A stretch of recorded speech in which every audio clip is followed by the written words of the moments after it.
25 પૂરું થઈ ગયું. થઈ ગયું થઈ ગયું ને? તો વાંધો નહીં. અને 2026 આવી ગયું. આવી જ ગયું હોય ને હા, તો આજે પેલો દી છે 2026 નો. હા બરોબર. તો આ પેલા દી માં આપણે બધુંય સારું કામ કરવાનું. એટલે જે આપણે સારા કામ કરશું ને એ આખા 2026 માં સારા જ કામ કરતા રહી. બરોબર. ઈ વાત તારી 100% ની ભાઈ.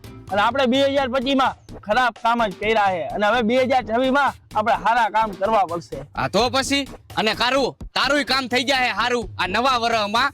તો એક કામ કર, અત્યારે જ આપણે પેલું કામ કરી નાખી સારું. તો હાલો કરી નાખી આપણે કામ સારું. હાલો તો સારું કામ કરવા તૈયાર હો ને? હા ભાઈ. 2026 નું પેલું કામ સારું કરવા તૈયાર હો ને? હા ભાઈ. અને હજી એકવાર તમને બેયને પૂછું, હું કામ કરવા તૈયાર હો ને સારું? હા ભાઈ. હાલો.